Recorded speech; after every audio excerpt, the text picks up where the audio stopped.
बिस्मिल्लाहिर्रहमानिर्रहीम। अस्सलाम वालेकुम माय फ्यूचर डॉक्टर्स। तो आज हम पढ़ने वाले हैं बहुत इंपॉर्टेंट टॉपिक, इसका नाम है सेल साइकिल और उसके अंदर हम पढ़ेंगे माइटोसिस और मियोसिस। आप ये जादू पढ़ने वाले हैं, भले मेरे बच्चे एमडी गेट के हों या नीट के हों, पाकिस्तान से बिलोंग करते हों या इंडिया से बिलोंग करते हों, 9th matric, first year, inter, इन सब के लिए बहुत ज्यादा इंपॉर्टेंट है। और जो एमडी गेट की प्रिपरेशन कर रहे हैं उनके लिए भी इंपॉर्टेंट है, और जो नीट की प्रिपरेशन कर रहे हैं। तो चलिए स्टार्ट करेंगे, लेकिन उससे पहले टीच दुआ यूट्यूब चैनल को सब्सक्राइब कीजिएगा, लाइक कीजिएगा और शेयर कीजिएगा। तो चलिए स्टार्ट करते हैं। लेट्स गेट मेरे बच्चे स्टार्टेड। तो बच्चे याद रखिएगा, आज हम पढ़ेंगे सेल साइकिल के बारे में और फिर अलग टॉपिक बोर्ड पे प्रिपरेशन करेंगे माइटोसिस, उसके बाद पढ़ेंगे मियोसिस। सही। अब सेल साइकिल क्या होती है क्लियर तरीके से पढ़ेंगे। अब यहाँ पर देखिए हमारे पास सेल साइकिल क्या होती है।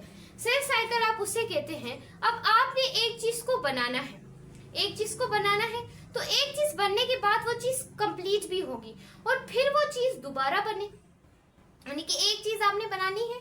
सही। आप उसके लिए जैसे कि आपने दीवार बनानी है, दीवार को खड़ा करने के लिए आपको ईंटों की जरूरत होगी।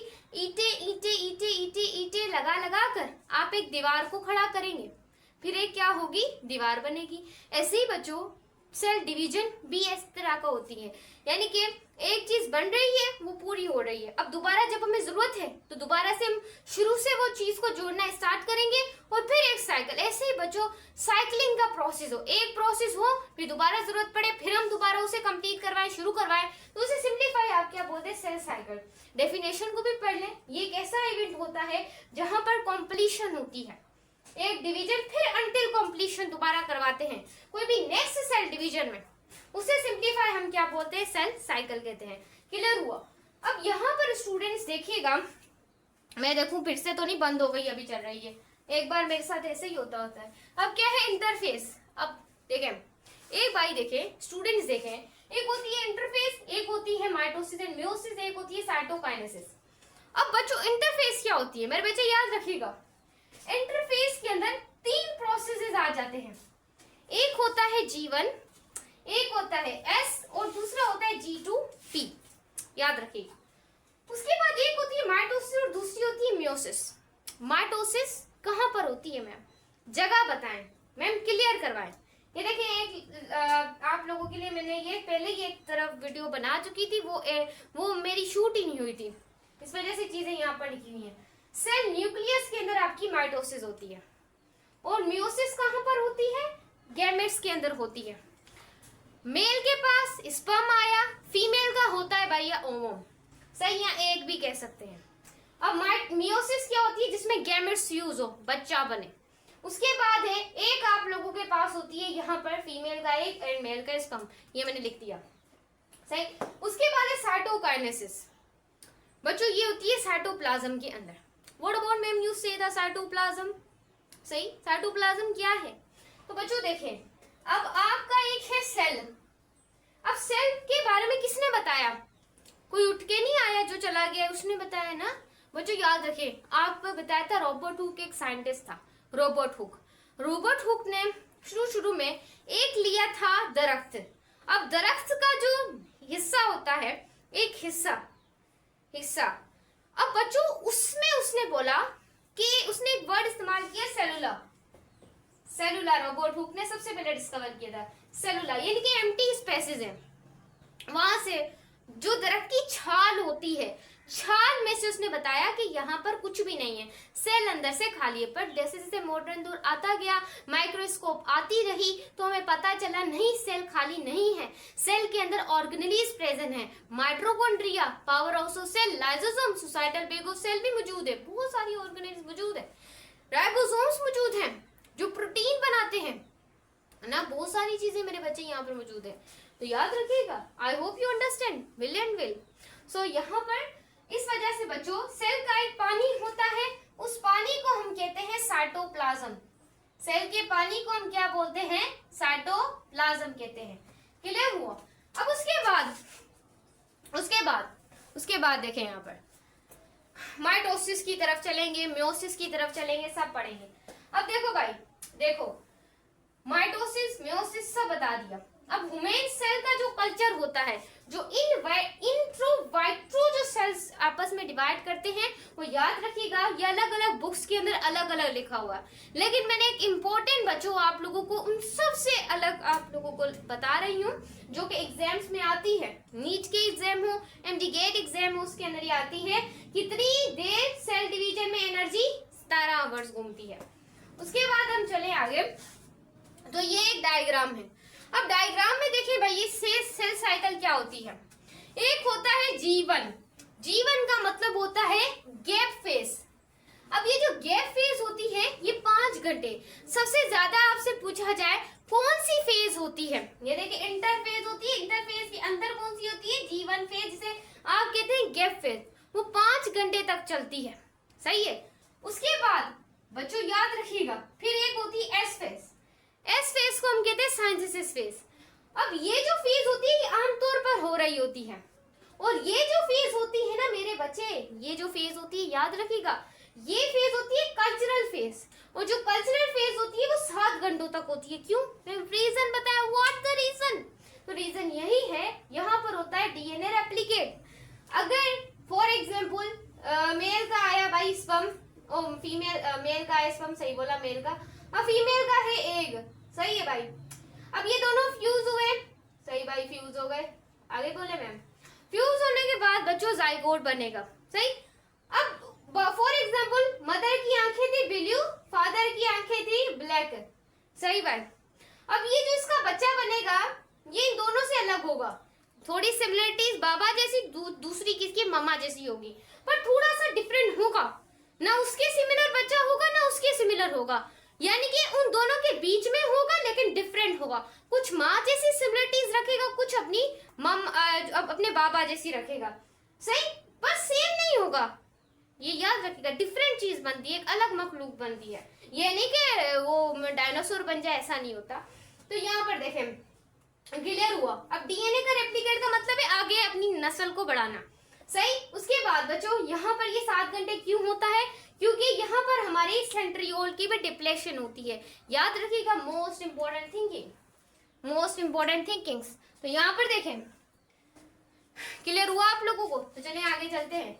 G2 क्या होती है, ये भी एक गैप फेज होती है, जो कि 3 आवर तक, कितने आवर्स तक चलती है, 3 घंटों तक। यहाँ पर वो जो मटेरियल यहाँ से आया है ना, देखें भाई, हम जितने भी अच्छे काम करें, लेकिन फिर भी हम अच्छे नहीं होते। इस तरीके से कुछ हमारे पास भी गलतियां हमें भी होती हैं। तो इस तरीके से यहाँ पर देखें, जीवन जो गैप फेज होती है उसमें कुछ मटेरियल ऐसा होता है जो सही नहीं होता, इसने साइंथिसिस फेज ने नहीं पकड़ा। वो कौन पकड़ेगा मेरे बच्चे? वो पकड़ेगी G2 फेज। अब ये जो G2 फेज है ये उस मटेरियल को चेक करेगी। अब होगी माइटोसिस। अब माइटोसिस में क्या होती है, चीजें बढ़ती हैं। माइटोसिस में कभी भी चीजें कम नहीं होती। माइटोसिस के अंदर चीजें बढ़ती हैं, कम नहीं होगा, लेने का देना नहीं होगा। यहाँ पर देखिए माइटोसिस हुई, 1 घंटे तक होगी। उसके बाद होगी साइटोकाइनेसिस। साइटोकाइनेसिस मेरे बच्चे क्या होगी, वो साइटोप्लाज्म के अंदर होगी। ये सारा प्रोसेस अभी हम देखने वाले हैं। एक होती है क्यूसेंट फेज, इसके अंदर कोई भी डिवीजन नहीं होती। बच्चा एबनॉर्मल पैदा होता है, उसका दिमाग सही नहीं होता, मतलब कि वो हो 12-13 साल, उसकी एज बढ़ती जाती है, उसका दिमाग बच्चों जैसा रहता है। ये ना कुछ एबनॉर्मलिटीज हो जाती हैं डिवीजन के अंदर। कभी कभी 2 बच्चे भी पैदा हो जाते हैं, ये मल्टी डिवीजन की वजह से हो जाता है। उसके बाद है, ये देखें, ये क्या है, एक तरह का सेल है। अब सेल के अंदर क्या है, डीएनए है। ये जो बीच वाला हिस्सा होता है ये क्या, क्रोमोसोम्स है, सही। अब क्रोमोसोम्स का ये वाला हिस्सा जो होता है इसे आप कहते हैं सेंट्रोमियर। जो बीच वाला हिस्सा क्रोमोसोम का उसे आप कहते हैं सेंट्रोमियर। अब ये जो ऊपर वाला हिस्सा होता है ये देखें, इसको आप बोलते हैं क्रोमेटिड। क्या बोलते हैं, इसके सड़ वाले हिस्से को बोलते हैं क्रोमेटिड, सही, इतना क्लियर है। अब ये सेल है, सेल के अंदर एक क्रोमोसोम है, उसके बीच वाले हिस्से को मैम बोल रही है सेंट्रोमियर, उसके ऊपर वाले हिस्से को मैम बोल रही है क्रोमेटिड, सही बोल रही हूँ। उसके बाद बच्चों देखें, हमें एक क्रोमोसोम से 2 क्रोमोसोम करने हैं, तो यहाँ से हम क्या फेंकेंगे, एक क्रोमेटिड फेंकेंगे यहाँ पर दूसरे सेल के अंदर, और दूसरे सेल के अंदर जैसे ही एक क्रोमेटिड और फेंकेंगे तो यहाँ पर 2 क्रोमेटिड क्रोमेटिड बन जाएंगे। यानी ये दो जो क्रोमेटिड है इसको आप कहेंगे सिस्टर क्रोमेटिड, क्योंकि दो जोड़ा हो गया है, उस जोड़े को बोलेंगे दो क्रोमेटिड को। एक बार और रिवाइज कर रही हूँ, देखिएगा भाई। अब देखें ये क्या है, सेल है। अब इस सेल के अंदर क्या है, क्रोमोसोम है। क्रोमोसोम्स के बीच वाला हिस्सा क्या है, सेंट्रोमियर है। ऊपर वाला टिप वाला हिस्सा क्रोमेटिड है। हमने कहा हमने इसको बढ़ाना है, तो हम क्या करेंगे, ये क्रोमेटिड्स इस सेल के अंदर फेंकेंगे, तो ये दो सेल हो जाएंगे, दो क्रोमेटिड जोड़ा बन जाएगा। उसके बाद इसे हम कहेंगे सिस्टर क्रोमेटिड, और यहाँ पर होगी रेप्लिकेशन, बढ़ाने की सलाहियत। तो यहाँ पर देखिए डीएनए इन क्रोमोसोम्स। अब ये हो गए दो सेल्स यहाँ से, क्योंकि भाई देखें दो चीजें होती हैं उससे चार। एक बिजनेस करना होता है ना, पहले बिजनेस करते हैं तो छोटा होता है, फिर जैसे उस बिजनेस के ऊपर दिमाग लगाते हैं वो बिजनेस बढ़ा, फिर बढ़ा, फिर बढ़ा, फिर कमाई, फिर कमाई, फिर कमाई। ऐसे ही यहाँ पर भी है, सही है। यहाँ पर सिस्टर क्रोमेटिड से हमने दो सेल कर दिए, एक का क्रोमोसोम यहाँ लगा दिया, एक का यहाँ पर लगा दिया। ये हम करते हैं, ये हम पढ़ते हैं प्रोसेस के अंदर, यही करना पड़ता है। उसके बाद एक सेल के अंदर आपके होंगे सेंट्रियोल। अब ये जो सेंट्रियोल होते हैं ये जनरेट करते हैं इस तरीके से स्पाइंडल फाइबर्स को। अब ये जो स्पाइंडल फाइबर्स है ये माइक्रोट्यूब्यूल्स यहाँ पर बनती है। माइक्रोट्यूब्यूल्स में ट्यूबुलेंट प्रोटीन्स होता है, वहां पर बच्चों आपके स्पाइंडल फाइबर्स बनते हैं। फिर बच्चों ये न्यूक्लियस को ब्रेक करने का काम करेंगे। अब हम चलने वाले हैं माइटोसिस की तरफ, फिर चलेंगे मियोसिस की तरफ। तो इस स्टेप्स को नोट करें, then I can move on next topic. So अभी हम पढ़ने वाले हैं स्टूडेंट्स, हमारे पास माइटोसिस क्या होती है। माइटोसिस क्या होती है, जब एम्ब्रियो की ग्रोथ होती है। एम्ब्रियो मतलब कि माइटोसिस कहाँ कहाँ होती है ये हम देखते हैं। तो जब बच्चों एक एम्ब्रियो है, जब एम्ब्रियो बढ़ता है तो वो किसकी वजह से बढ़ता है, माइटोसिस की वजह से बढ़ता है। सही, वो जो फर्टिलाइजेशन हुई थी, स्पर्म और ओवम आपस में मिले थे तो एक बच्चा बनते यानी कि मिलते हैं तो एक एम्ब्रियो बनता है। जब एम्ब्रियो की ग्रोथ होती है, एम्ब्रियो बढ़ता है मदर की फीटस के अंदर, तो याद रखिएगा वो किसकी वजह से बनता है, वो माइटोसिस की वजह से बनता है। इस प्रोसेस के अंदर भी आपकी माइटोसिस होती है। उसके बाद याद रखिएगा सेल जब रिपेयर होता है, सेल जब रिपेयर होता है तो वहां पर भी आपकी क्या होती है, माइटोसिस होती है। यानी कि आप कहीं गए बाहर, आप गिर गए, आपका एक्सीडेंट हो गया, तो एक्सीडेंट होने से आपको इंजरी, जब इंजरी होती है तो वो जो आपकी स्किन उतर जाती है ऊपर से, वो दोबारा से सही कैसे होती है, मतलब कि एक बार आपकी स्किन उतर जाती है वो दोबारा से कैसे सही होती है। स्टूडेंट याद रखिएगा वहां पर आपके दोबारा स्किन आती है, कौन से प्रोसेस की वजह से, माइटोसिस की वजह से। असेक्सुअल रिप्रोडक्शन, एक कोई भी चीज है वो, अब देखें एक है आपके पास जो प्याज है, अब प्याज की आउटग्रोथ निकलने लग जाती है, वो भी माइटोसिस की वजह से निकलती है। और जितने भी असेक्सुअल जिसमें एक सेक्स इन्वॉल्व होता है, वो प्लांट यूनिसेलुलर ऑर्गेनिज्म, ये वो भी माइटोसिस करवाती है। सही, ये प्रोसेस अभी हम देखने वाले हैं। अब स्टूडेंट माइटोसिस में सबसे पहली जो फेज होती है वो होती है आप लोगों के पास प्रोफेज। कौन सी होती है, प्रोफेज होती है माइटोसिस के अंदर।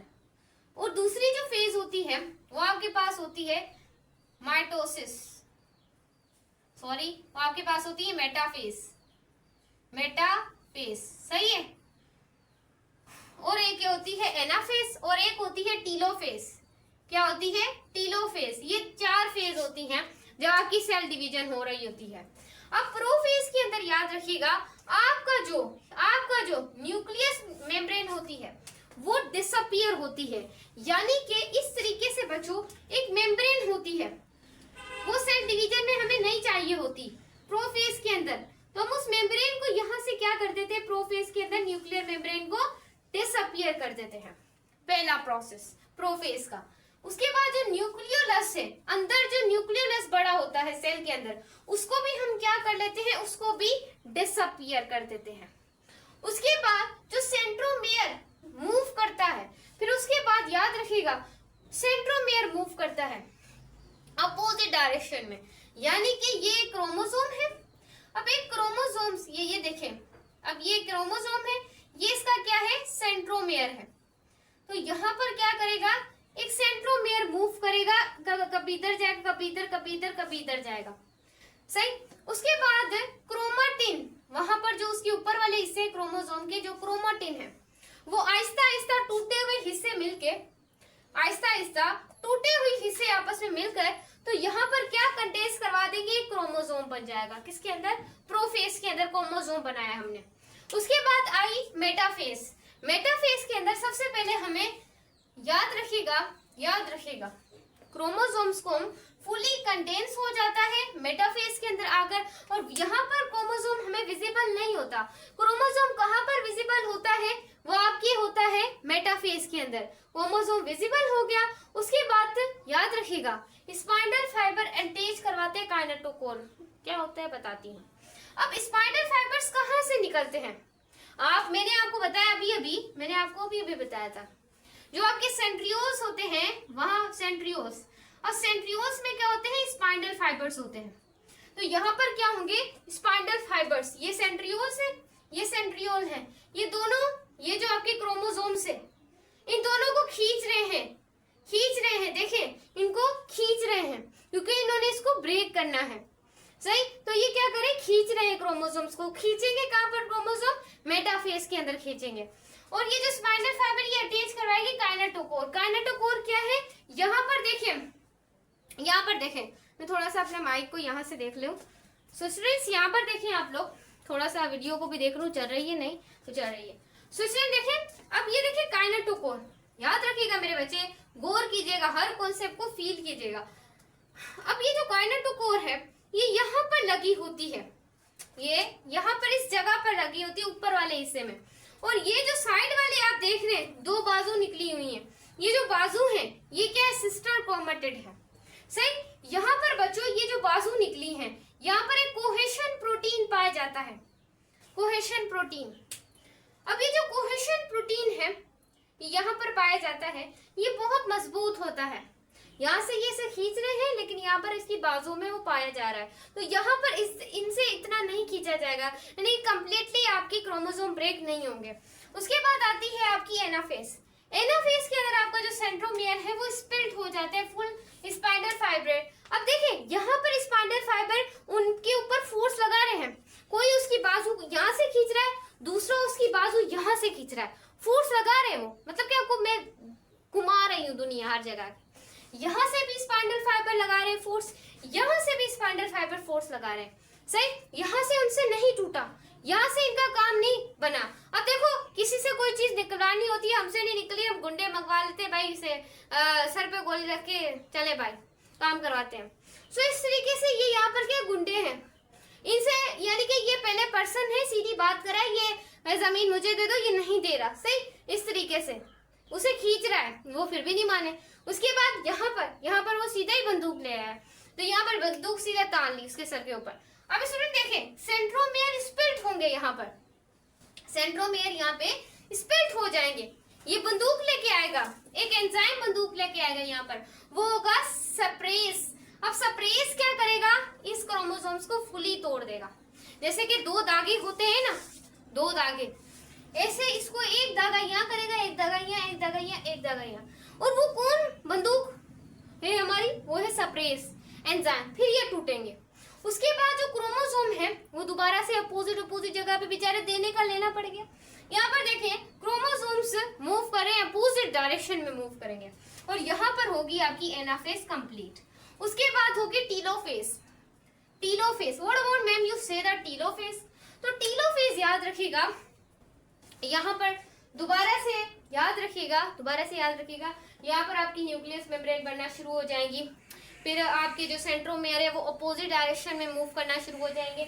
उसके बाद दोबारा से उनमें मेम्ब्रेन शुरू होगी, साइड बाय साइड हो जाएंगे। उसके बाद वो जाएंगे साइटोप्लाज्म के अंदर, फिर एक साइड मेम्ब्रेन बन जाएगी न्यूक्लियस मेम्ब्रेन, दूसरे में भी न्यूक्लियस मेम्ब्रेन, यानी कि दोबारा से वो प्रोसेस करने के लिए वो तैयार हो गया जो वो करना चाहता है, सही। So I hope you understand the mitosis phase. I will repeat again, revise करवाती हूँ।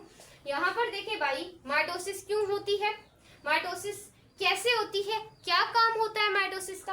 माइटोसिस बच्चा को बनाने में उसमें भी हेल्पफुल होती है।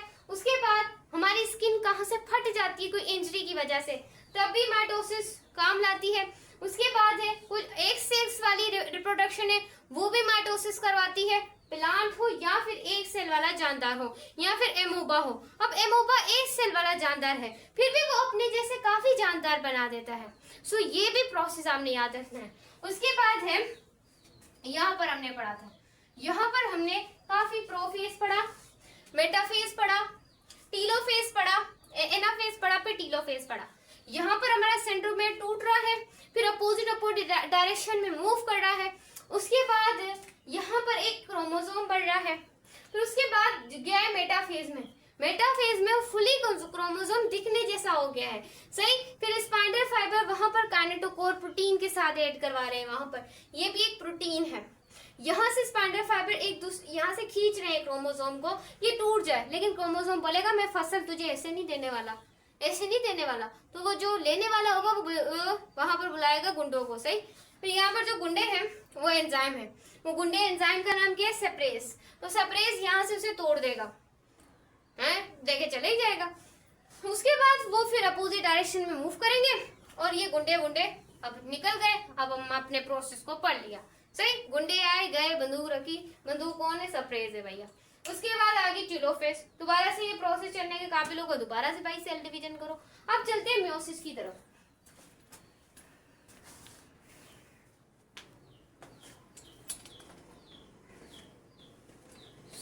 अभी हम पढ़ने वाले हैं मियोसिस के बारे में।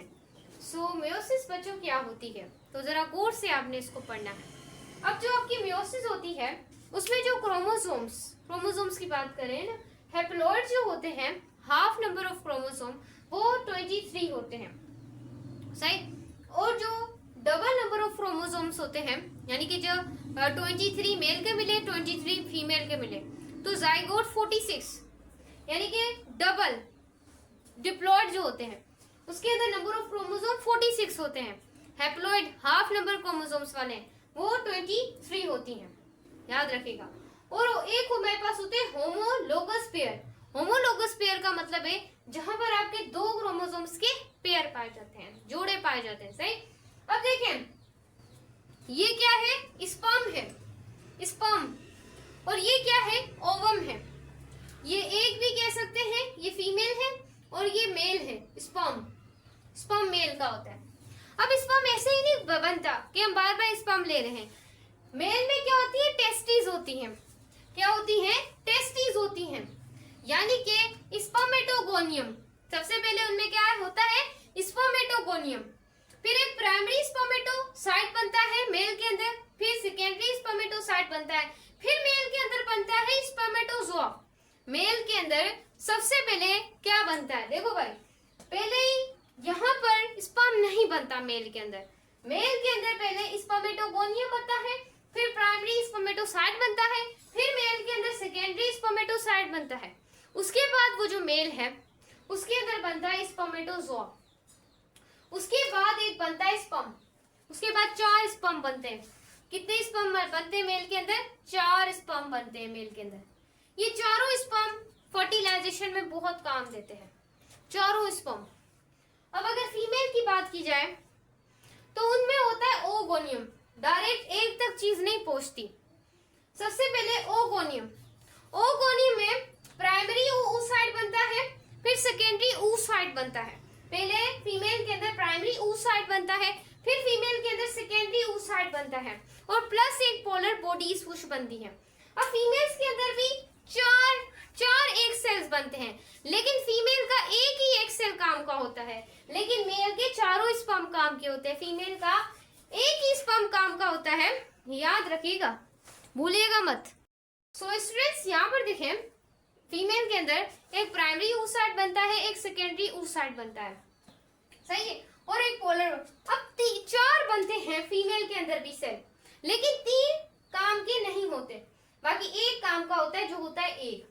अब मियोसिस की इंपोर्टेंस क्या है, इसकी जरूरियात क्या है मियोसिस के। अब देखिए, मियोसिस में होती है जेनेटिक कॉन्टिन्यूटी, मतलब बढ़ने की सलाहियत, कॉन्टिन्यूटी, जनरेशन को बढ़ाना, वो किसकी वजह से होता है, मियोसिस की वजह से होता है। वेरिएशन, क्रॉसिंग ओवर, मेल और फीमेल का क्रॉस होना। अब आगे चलते हैं कैसे होते हैं। अब देखिए, एक होती है प्रोफेज, प्रोफेज, प्रोफेज। अब याद रखिएगा प्रोफेज को, मियोसिस दो तरह की होती है, एक मियोसिस 1 होती है, एक मियोसिस 2 होती है। दो तरह की मियोसिस होती है, ये चीज भूलिएगा मत, एमडी गेट और नीट स्टूडेंट्स। तो मियोसिस 1 एंड मियोसिस 2। एक होती है प्रोफेज 1। अब प्रोफेज में बच्चों क्या होता है, ये सारे तरह की यहाँ पर सेल्स के अंदर क्रोमोसोम इस शेप पे है, फिर इसमें ये सारा। अब प्रोफेज के अंदर पहले बनता है लिपोटीन। लिपोटीन के अंदर एक स्पर्म एक ओवम होता है, फेस के अंदर आपस में मिलते हैं, अभी क्रॉस नहीं हुए, आपस में आके अभी लगे हैं, आपस में थोड़े मिले हैं। उसके बाद होगी एक फेस जिसको हम कहते हैं जाइगोटीन। जाइगोटीन में मतलब के मेल और फीमेल थोड़े से क्लोज आएंगे, जिसे हम जाइगोटीन फेस कह रहे हैं। उसके बाद एक होती है पाइकेटीन। पाइकेटीन में वो थोड़े और करीब आएंगे, सही है। और एक होती है किस्मेटा फेस, जिसके अंदर मेल और फीमेल दोनों बहुत करीब आ जाएंगे, सही है। इसे आप सिंप्लीफाई कहते हैं क्यास्मेटा फेस। क्लियर हुआ। उसके बाद यहाँ पर जब दोनों मिल जाते हैं उसको आप कहते हैं क्यास्मेटा। और जहां पर वो नजर आते हैं उनकी फर्टिलाइजेशन, वो हमारी जो डाइकेनाइंसिस है वहां पर कि ये प्रोसेस हो गया, वो क्रॉसिंग ओवर उनकी हो गई, वो मिल गए आपस में, सही है।